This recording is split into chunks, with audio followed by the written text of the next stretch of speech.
Well, Marcia, thank you so much for joining me for my project today.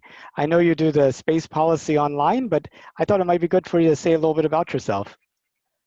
I've been doing space policy for a very long time, and I worked for many years for something called the Congressional Research Service, which is sort of a think tank for Congress. It works only for Congress.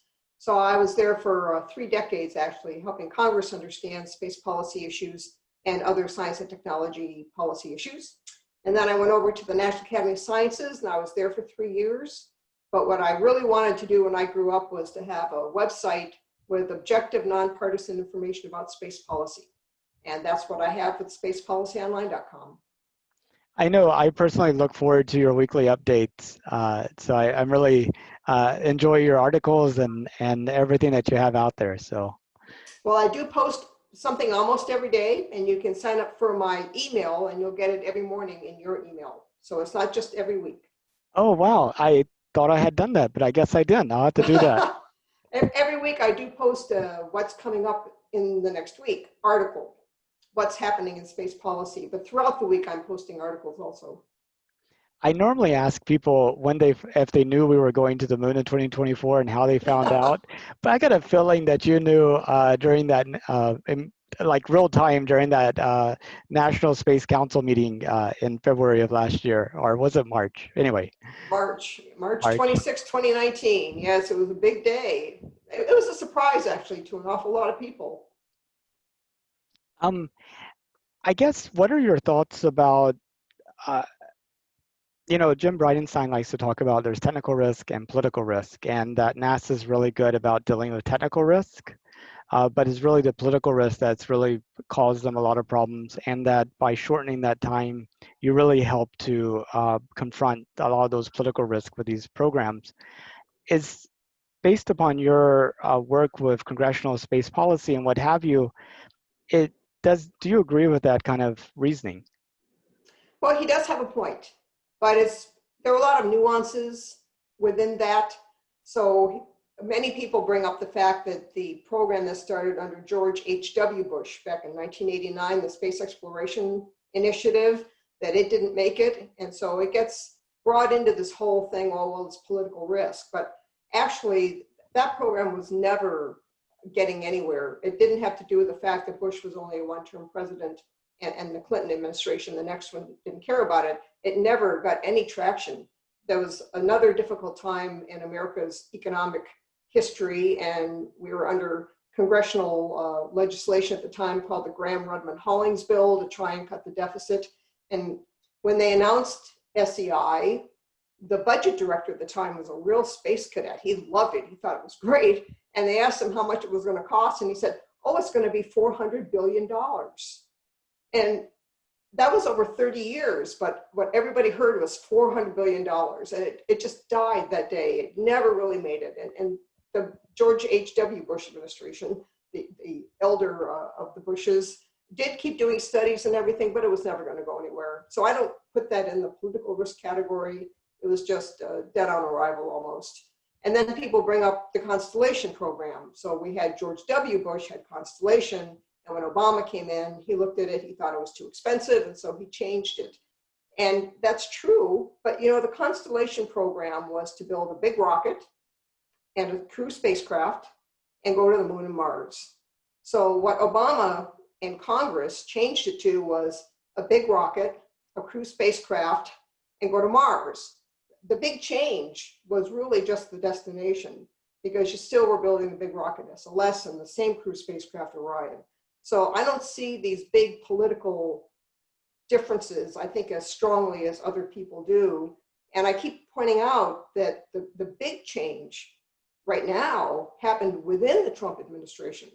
So it doesn't necessarily have to be between administrations.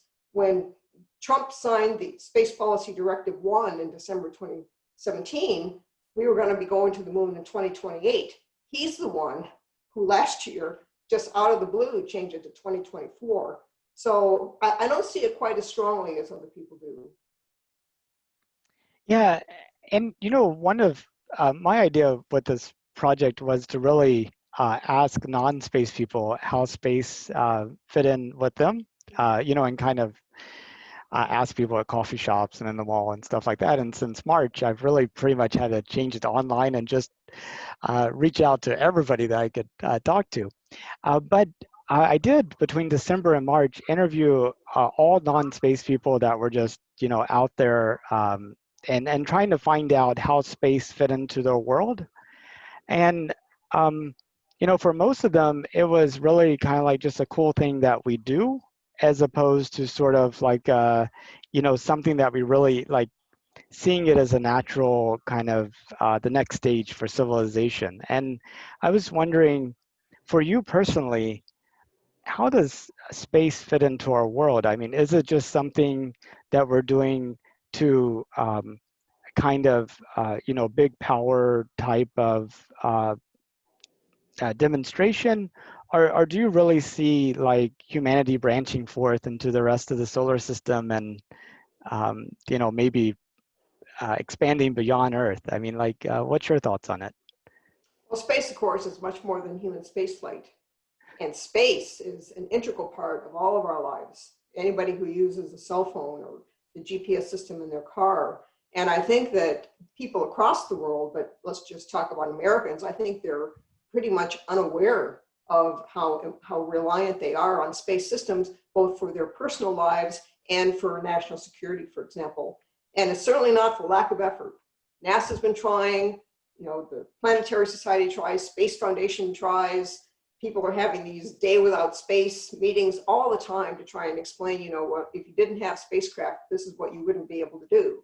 But the message just doesn't seem to get across. I think, people listen and they nod their head and then they go on about their day. So I don't know what the magic formula is to try and get people to really retain the information that they get about how important space is, space in its broadest form.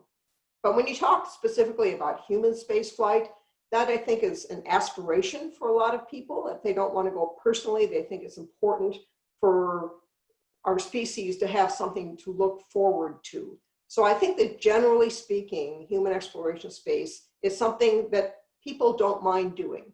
I think not many are going to go out there and fight a battle in order to pay for it. But if you tell them the government's going to be sending people back to the moon and onto Mars, oh, okay, that sounds good, as long as it doesn't cost so much. And human spaceflight is much more popular with the taxpayers during good economic times than it is in bad economic times. So I think, whatever happens with the elections, whoever is in the White House come January, when we're starting to face these bills from COVID relief and everything like that, and they're certainly never going to balance the budget, I'm not sure in my whole lifetime. But I think when people start looking at the cost of this, I'm not sure that people are going to give up on the goal of getting astronauts back on the moon. I think that that's generally popular, especially if you bring it up in a great power competition sense. We got to do it before somebody else gets there. But whether or not they're going to be willing to pay the money it's going to cost to get there in 2024, I'm skeptical about that. Yeah, indeed. And, I with SLS and Orion and the human landing system, um, it seems like there's a lot that has to be worked out, but almost feels like for certain we should at least be able to make it around the moon, before 2024, I hope.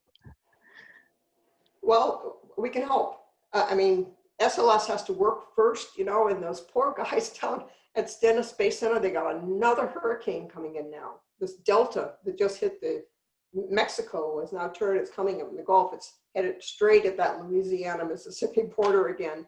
And whenever they have these hurricanes coming, they got to shut down everything. And so we'll see what happens when the Green Run test finally takes place. That's got to go well. Then you got to launch it. So I tend not to get my hopes up before something has actually happened, because the rocket business is pretty iffy. Don't Well, count your chickens before they hatch. that's true, but the more eggs you have, the more chickens you're likely to have too. And SLS and Orion isn't our only egg at the moment. Well, there is Starship. There is Starship, yeah. And, But and if Jeff Bezos really wants to do it, he's got, his own rockets. He hasn't made a lot of progress on his big one, but he could if he wanted to. Yeah, I actually interviewed somebody from Blue Origin yesterday. Uh-huh. That's kind of neat. We didn't get to go into that much about what they're actually doing, but I mean, every day on LinkedIn, I see people getting hired. You know, they have those huge, massive buildings right outside of the Kennedy Space Center. Mhm. But at the same token, you don't see kind of like that visible incremental progress like you do with Starship and SpaceX and Boca Chica, Texas. Well, in some respects, that's because Boca Chica is so exposed, and so there are members of the community who sit there and are fascinated by it and post all these videos, and they've got an arrangement with NASAspaceflight.com, and so they post it all the time. So maybe they just need people in the community around Blue Origin and ULA and these other launch providers providing the same kind of interest as the ones in Boca Chica. Yeah, I mean, we know that like New Shepard is tested out in like what Van Horn, Texas, kind of in the middle of nowhere, really. Um, but I mean, do you know if all of Blue Origin stuff is tested there? Or I mean, it's like they don't. I mean, you have at least with like SpaceX, you have McGregor and you have Boca Chica and you have the active community kind of like monitoring those. But uh, either Blue Origin is really isolated in terms of what they're doing where, or I'm just wondering why we don't have quite the same sort of community following with Blue Origin. Well, I don't know the landscape of Texas well enough to know what towns are close to their facilities. They do seem to be in the middle of nowhere, and McGregor's pretty much in the middle of nowhere. And I don't think we see a lot of video from community members around McGregor either. Yeah, we do get sound reports though. Today I was Yes, we hearing, do. Yes, we do. um, but I mean, one problem that I think has been highlighted is a problem with the U.S. program. Even though you say it's not really that political difference, it does seem that we're really content with our space program not actually going anyplace, and also content with kind of tweaking the destination and seeing that extend it going further. And it looks like that the way space policy has been done in the past, that a lot of the tweaking seems there's not really that much emphasis as compared to, say, China, who seems to able to create like this long 30-year plan and so far has been able to make really steady progress towards that. And I was wondering, do you think the US is at a disadvantage compared to China in its space policy because of that? So China has a slow but steady human spaceflight program. They are not making leaps and bounds. They've had very few human spaceflights, and they've been doing this for 20 years or so. They're only right now getting around to building a very modest space station. They've launched 2 itty bitty space stations, and now they're going to build one that's with the 3 modules altogether. It's about 60 tons. ISS is 400 tons. So I think that their human spaceflight program is actually fairly modest, and they take a step when they're ready to take a step. They're not rushing. They're not trying to beat anybody. They're just going step by step. And I don't see them trying to be the tortoise and hare kind of situation. And I know that people love to talk about whether or not China's going to get back to the moon before get to the moon before we get back to the moon. But I don't see that strong emphasis on it. That they needed their Long March 5 rocket. Everybody talks about the Long March 5, but that's actually like a Delta IV Heavy. It's not like an SLS or Starship or anything like that. It's a Delta IV Heavy class rocket, and it's hard to get to the moon. I mean, you can do it if you do a lot of assembly in Earth orbit and everything. So people like to talk about China because it seems that we just need to have somebody to race against. We had the Soviets back in the 60s, and now we need somebody now, so it's going to be China. But I don't see them in a race mode. But I think that there are some Americans who would like to make it a race because that gives us a kick in the pants to go and actually do it. Yeah, for sure. I mean, it's very hard. I mean, it's very easy to justify expenditures to catch up. It's harder to have expenditures to go ahead, where you are, I suppose. Well, it does eventually get down to the money, and it's a lot of money. And so NASA's trying this new approach now with the public-private partnerships. It seems to have worked well.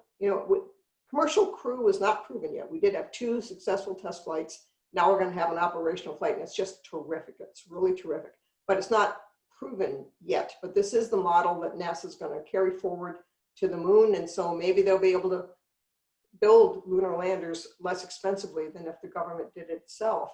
But back when Obama, I'm going to say he canceled Constellation because that's the way people phrase it, even though what we're doing now is not all that different from Constellation.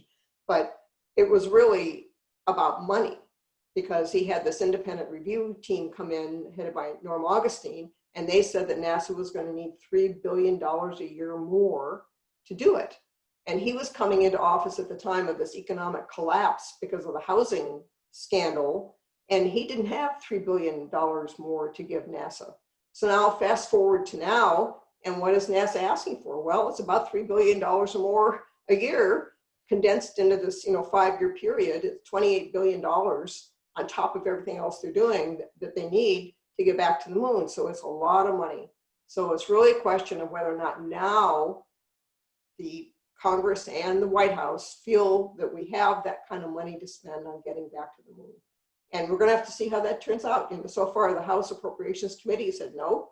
They like the idea of going back to the moon. They're not saying don't do it. They're just saying, well, we don't have the money to give you to get it done by 2024. Yeah, and one big difference we have with this around is, a lot of billionaires investing their own money into making stuff happen. A lot of private companies kind of investing their own money. And I guess before talking a little bit about that, about the commercial crew, Bridenstine likes to talk about NASA wants to be one customer of many. And SpaceX, at least Space Adventures is contracted to buy one mission to be like that Gemini, I forget which one, but the a much higher orbit than the International Space Station. And then Axiom Aerospace had has another seed and is planning to send up Tom Cruise, I guess, next year, which is kind of a neat thing. And then we have that Space Hero kind of reality TV show that's in the works. I was wondering if you had heard about that. Yeah, I have. Yeah, and are you going to go on? Oh, definitely. I'm all signed up for the Insider program. One of the spokespeople for it, Moraba Jha from the University of Texas in Austin, was our guest speaker the last month for our North Houston Space Society chapter. So his involvement in Axiom's aerospace involvement makes me think that it's a little bit more legit than some other efforts in the past. So I got my fingers crossed. But well, so part of the challenges of being someone who's done this for a really long time is that this is not the first time we've had billionaires involved in commercial space. We had them in the 1980s. The difference with this group of billionaires, Musk and Bezos, is that they are not deterred by failure. The ones in the 1980s, like David Hanna and Jim Beal never actually had a launch, but David Hanna had one and it failed. And it was sort of like one failure, they're out of it. So, Musk had those 3 failures with the Falcon 1, but he did one more. He famously said that he would try 3 times and if it didn't work, he was going to stop. It didn't work 3 times and he said, oh, I'm going to go for a 4th. And it was that opened it all up. So, he stuck to it, and Bezos is sticking to it. It's very slow and steady, and he's not dumping many, many billions into it. It's, $1 or $2 billion a year, but he has an interest in it. They both are personally committed to their own visions for what space is going to be. It's not just a business for them. It's something that's in their heart, and that's a big change. And so I actually have more optimism about these private sector players sticking to it for the long term than the ones who were around in the 1980s. And I think that could be a game changer. Yeah, no, I think you're absolutely right. And it's funny, Andrew Bell and Bell Aerospace actually laid some of the groundwork for SpaceX with their McGregor facility and what have you. So exactly. So even with these failures, they kind of give the next phase a head start to some, as well as provide a cautionary tale, which is kind of like the negative side. But Yeah, that's a very interesting point because like the motivation of like these big aerospace firms like Lockheed Martin and Boeing, you know, their main driver as a company is quarterly profits. Mhm. It's not about doing any particular activity. Whereas SpaceX and Blue Origin, quarterly profits is irrelevant, and making achievements towards their stated mission is the thing. And I I do guess, think profits are probably important too. well, for sustainability, right? Right. You got to make money. Well, yeah, well, And they get a lot of money from the government, especially SpaceX, and people don't appreciate just how much they're getting out of government contracts. So that yeah, is keeping them going. So they are making money on their launches.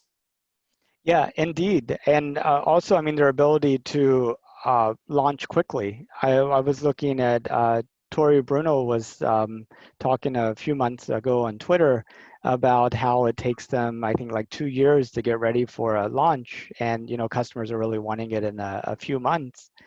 And I felt like that really justified SpaceX's reusability concept, just being able to have rockets available to launch. So I'm, I think reusability is definitely something that I feel like everybody's sold on at this point. But In the US, I think. I'm not sure it's been embraced globally, but I have heard the Russia's now working on a reusable one. So we'll see whether or not this spreads everywhere. But I think, no, Musk really, you got to give him credit for demonstrating that reusability and doing all the things that engineers have been telling me for 20, 30 years couldn't be done. So I give him a lot of credit for that. And Tory Bruno is a very interesting guy. He's got a vision, and he's very passionate about cislunar space and what you can, the resources on the moon and what you can do with it. He does one of the best jobs that I think in terms of getting people excited about the economic potential of cislunar space. I mean, Musk is great and Bezos is great, and they give great talks and everything, but Bruno, I think, really does a great job. So he does have this personal quest that I think is lacking in some of the big corporations where space is just a line of business. And individuals may be passionate about it. From a corporate perspective, you're right. It's the quarterly financial reports that they're looking at, and this is one line of business amongst many. do you think Tory is somewhat hamstrung or limited because of the ownership of ULA by Boeing and Lockheed? I have no idea. He's the only one who could answer that question. He certainly is out there in front, and giving a lot of talks about his vision for the future of space. So I can't see publicly that he's hamstrung. I have no idea what his companies are telling him. Okay, because I know he had like that, what is it, um, that idea of a reusable second stage, and then Mm-hmm. like a Aces. ASIS, which I haven't heard that much about recently, actually. I mean, he was, No, I think it's pretty well faded away. It was going to be like a space tug. yeah, and then there's, I guess, what was it, Xerxes, or, a lunar version that would land on the, Not that one. like along, maybe I misremember, but I had read some commentary that either Boeing, I think it was Boeing, had like a similar product, and that really limited ULA's ability to kind of go into that space type of thing. But Well, it this is could all be. It could be. all external stuff. But I mean, it's this Lunar 1000 vision. It's kind of a good idea, I think. Well, it's exciting, and he explains it in a way that's really easy to understand. If he didn't have to build and launch rockets all the time, he could just be out on the stump explaining it. I think that would be very exciting to people. It would be. It'd be nice to be able to have in-person meetings again soon too. Mm-hmm. Um, um, so whenever you kind of have a vision of, I mean, so like about 500 years ago, Christopher Columbus came to North America. There were people already here, but the Europeans, they were, well, the Vikings, I guess, were here earlier than that. But let's just stick with the Christopher Columbus thing for a while. Um, and there's been like massive development in North America since the time of that voyage. Um, and so if you look out 500 years into the future, I was wondering what the future of humanity looked like, especially in respect to space and human space flight and what have you. Oh, I can't look out 500 years. It can be pretty discouraging looking at the state of the climate and the state of the earth. And, the one thing that I am not so excited about with regard to Elon Musk is him talking about Mars as an alternative to Earth in case something goes wrong here. I would rather invest in keeping Earth as a healthy planet that we all can live on, because Earth is my favorite planet and this is where I want to live. And even if he takes 1 million people to Mars, there are still, billions of people left here on Earth. So I don't like thinking about going somewhere else because we've ruined Earth or an asteroid collided with Earth. But those things can happen. And, I worry a lot about the climate, and humans just don't seem to be very good at taking care of Earth. And I worry about what's going to happen to other places where we go if we don't change our mindset. So, if I try to look out 500 years, it can be pretty discouraging, actually. I'd have to forget about all the stuff that's going on right here, right now on Earth. And I can't do that. But, it seems to me that the problems we face are almost completely of our creation. Like, I don't see any natural problem, even, COVID-19, really threatening like humanity. I mean, it seems like we have the technology to feed the entire world. We have the technology to take care of the climate. We have the technology to educate everybody in the world. But it's like we're missing some type of soft technology, some type of we're missing something. I mean, it feels like our future should be able to be amazing, but something is like holding us back or keeping us from achieving that. And I was wondering if you felt the same way and if you had some thoughts on what that thing might be. Well, I think that's more a sociology question than a space question, and why humans do what they do and why we're always fighting wars, and cutting off our nose to spite our face. Because you're right, we certainly have the technology, and we have 7 billion people or something on the planet. And so we could fix these problems if we wanted to, but how you get everyone to want to is the mystery. And I wish I knew why that was. That there are philosophers and sociologists and psychologists who are better able to weigh in on that than I am. Yeah, that makes sense. I guess also, if it was safe and affordable, would you have a personal interest in going to space? So I'm a little claustrophobic. So you remember 2001: A Space Odyssey with the big Pan Am? I'm waiting for that one. When that one's available, yeah, I'm going. So you definitely like the Soyuz capsule with 3 people would not be the thing Not, for you. not even Crew Dragon. Yeah, maybe a Crew Dragon with 1 person or no? No, got to be bigger than that. Starship? Yes, the Yeah. Enterprise with the holodeck. Oh no, I meant SpaceX Starship. Oh no, not his. No, I mean Starship Enterprise With the holodeck. That way, with the well, holodeck. if you wear VR glasses, you kind of have the holodeck. Well, maybe that's what Yeah. I need. It is kind of funny. You talk to people, or I talk to people, and you're like, so what do you think about going to space? And they're like, climate change, and what about these other issues and stuff like this? And then it's like, well, what about you going to space? It completely changes the discussion. I think Space Hero will really get a lot more people enthused because, like you said, about them personally going to space is a completely different discussion than a professional astronaut going to space. It's like they're wondering how that really affects them. Yes, and not to really pour cold water on that, but I think it's easy to say I want to go to space, and it's really different to have to do the training and realize how small the spaces are. Virgin Galactic, Spaceship Two, it's really pretty tiny. I, I'm not sure people realize they're going to be in there like sardines, and so it's going to take a certain kind of person to do that. And it's one thing to do it for an hour or two, and it's another thing to do it for a day or two, and then you talk about maybe 10 days or something like that. And I really think that people need to be prepared, and there has to be some kind of mechanism that these companies are going to use to sort out the people who are going to freak out once they're sitting in a spacecraft and the launch gets scrubbed. And because you know how launches get scrubbed, and they're sitting in this tiny capsule and they're saying, oh, once I get up there, I can float around. Well, then it gets scrubbed and they got to get back in the next day.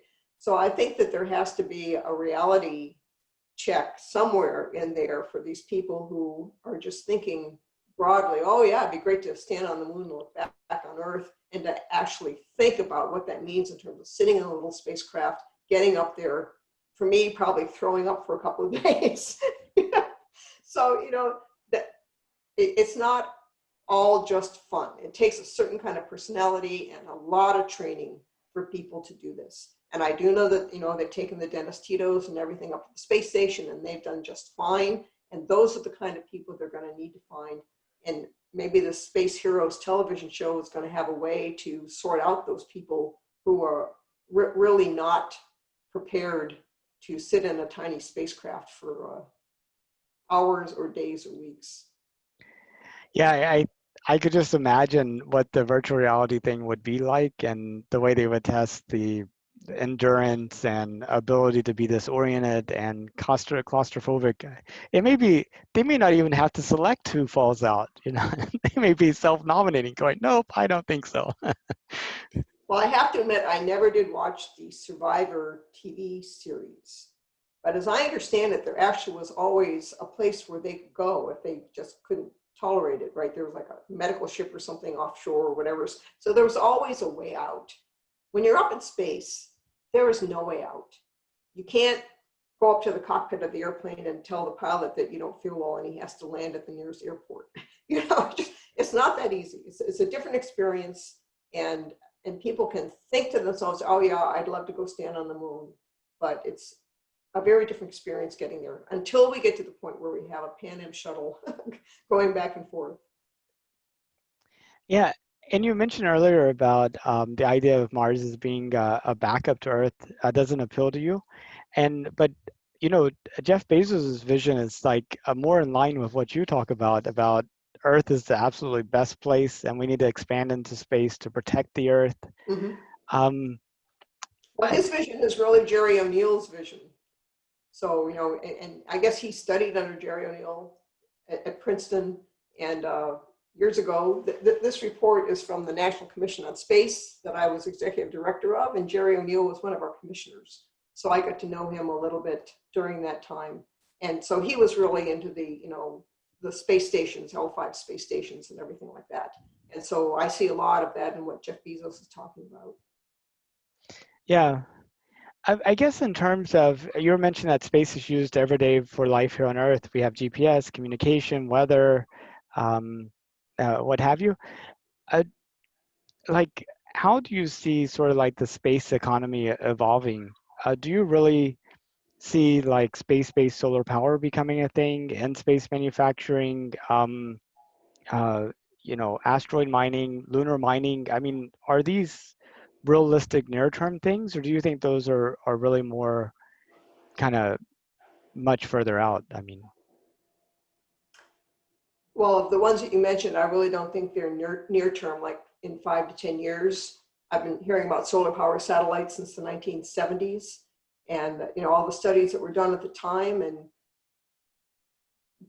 it takes a tremendous amount of material, just mass, that you have to launch from Earth. And so then people said, well, we'll just mine the moon. Well, if you add in all the costs of going to the moon and setting up mining stations and actually doing the mining and then converting what you've mined into usable materials, the costs are fantastic. And do you put that into the rate base? I mean, how do you actually pay for these things? So the concept is great. Lots of solar energy up there, so you put up things with great big solar panels and beam it down to Earth. Even when you beam it down to Earth, you have to have these receiving antennas on the ground antennas, and they take up a lot of real estate. And so people were asking, you got to buy the real estate, you got to put up these exclusion zones around it because there's radiation coming down. And so that becomes very expensive. So when you add in all the costs, that's why solar power satellites haven't gotten anywhere so far, because they are just so capital intensive. It takes so much to earn money from it to pay for the system. And that's why you don't have it. Is solar power satellites and commercial nuclear fusion have been the way of the future since I was knee high to a grasshopper. And maybe someday they'll come true, but I don't see them happening in the near term. It's just too costly in terms of the capital costs that you need. And in terms of commercial nuclear fusion, there's still just basic physics that you need to get past. So I don't see that as being near term. And mining the moon, I don't know. It's great to say there's water on the moon, but we really don't know how much water is on the moon.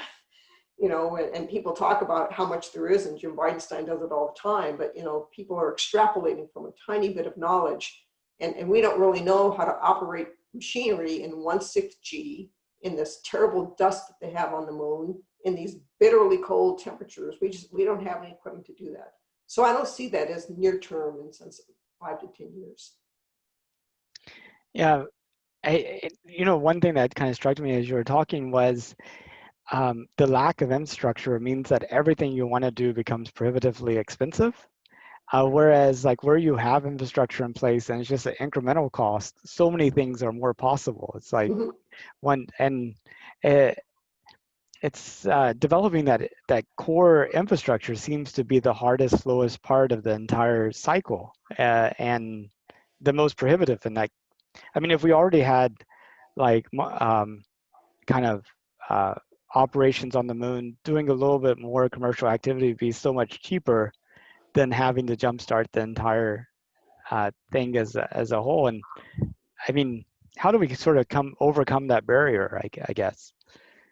Well, that's the challenge. And I think people right now have these great ideas, and I think Tory Burn may be one of them, that, just you snap your fingers and all the infrastructure is there, and then you just get all the gravy from it.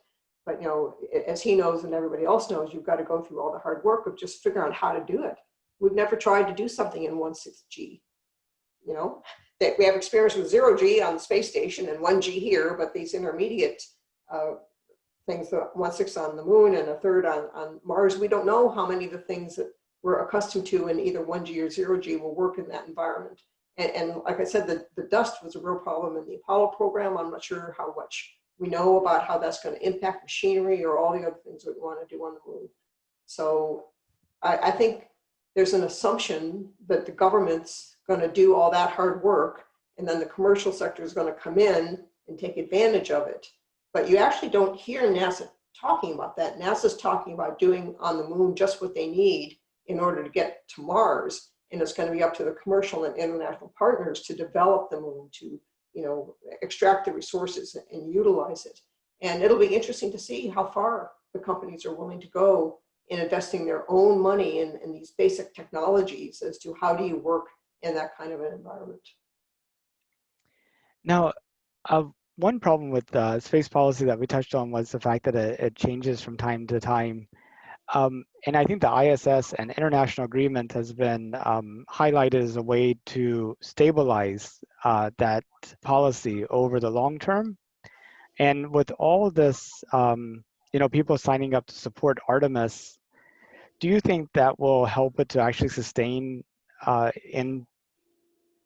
through future maybe presidential and congressional changes, or do you think that's just really won't affect it either way? That having these international agreements is a nice to have thing, but isn't really a consideration whenever we go and look at our space policy and consider changing it. I was wondering what the history's like there. Well, and actually, the International Space Station is an example of how space programs can transcend administrations. The space station started in the Reagan administration. It got through Reagan and Bush and Clinton and Bush and Obama and Trump. And the space station just keeps going. So for people who say that you can't sustain a program because of political changes and everything, I think the space station and the space shuttle as well were examples of where, yes, you can. You just have to have the right policy and the right partners. And I do think that having international partners does help sell a program in Congress. It's not a sure cure for anything, but I do think it helps. And I think what's going to be interesting to see is how NASA manages this next decade, where it wants to move off of the International Space Station to commercial space stations, and how the ISS partners are going to fit into that.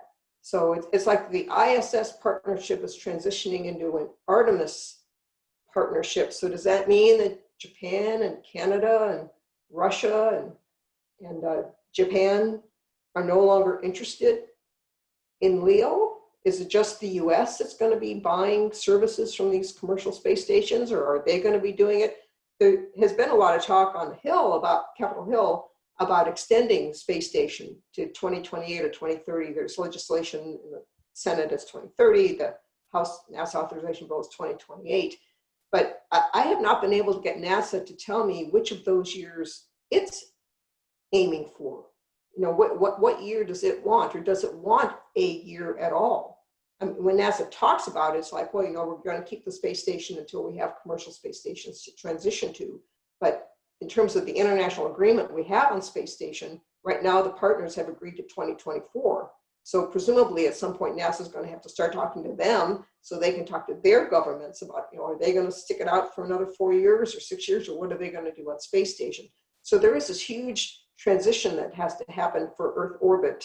And whether it's just NASA buying services from these commercial space stations is going to make a big difference in their business plans. And, you know, what are the other countries going to do?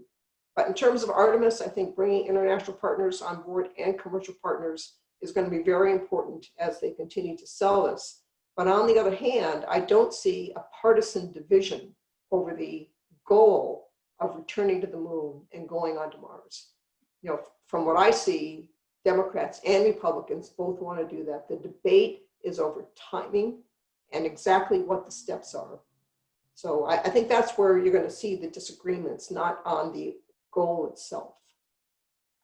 Well, I was just thinking, you know, those international partners may have wanted to keep ISS around, but transitioning sort of their energy to Artemis, as you were talking about, may make deorbiting the ISS a little bit more palatable to them. It's kind of. Well, it costs them a lot of money. I mean, they're spending the money in their own country. So, you know, it doesn't come into the US coffers, but there are all these barter agreements about what they do and everything in order to compensate the US for what we provide on the space station. But it does cost money in their budgets to do it. So I don't know how long they want to keep paying for their share of the space station, because it also is a hit to their budget, so they can't go on to do other things. So I haven't heard much about negotiations going on about extending station to 2028, other than the legislation that's pending in Congress. Now, I feel like the 2020s are going to be to space exploration what the 1990s were to the internet.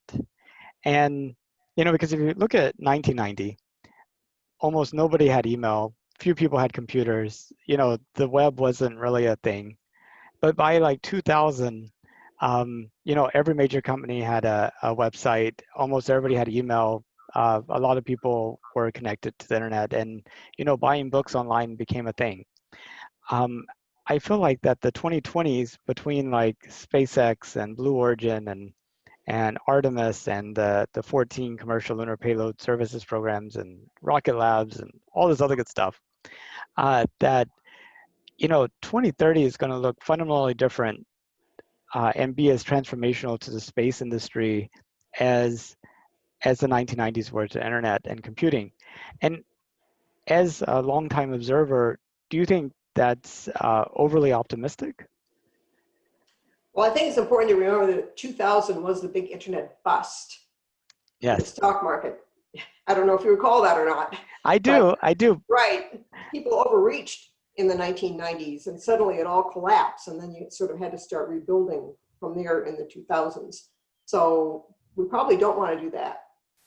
But I do think, you know, it's going to be an interesting decade to see, in my opinion, mostly what the private sector does. How far are they willing to go in putting their own money into it? If NASA doesn't get the $3.4 billion, $3.4 billion this year for just the human landing systems for 1 year, that's a lot of money. If they don't get that, will the private sector step up? These are public-private partnerships. The whole idea is that the private sector is putting money in, the government's putting money in, and the government guarantees to buy a certain level of services. So if the government doesn't come through with the amount of money that they need in order to get these done by 2024, will the private sector companies step up to fill in the void? And that will be an interesting test. And I think there was talk before about maybe that shortfall could be made up internationally, you know, perhaps in addition to the 2 Americans landing on the moon, there might be a third person, or a person that ends up on Artemis 4 or 5 from another country to kind of make up that money. But I guess part of our challenge now is with this COVID-19 thing being worldwide. Pretty much no government has extra money to spend. I think it's kind of a really unexpected wrench in the system. Well, the other countries don't have budgets the size of ours anyway. I mean, I don't know of any country that has a budget that even has $3.4 billion in it. Mm. I mean, I think ESA's budget is around 3 billion, maybe it's euros, 3 billion euros, so maybe it's $4 billion. JAXA's, what about 3 billion? So I don't know how much money they would have to put into landers. They're very interested in Gateway, but I haven't heard that they would step up for landers at this price point. Who knows?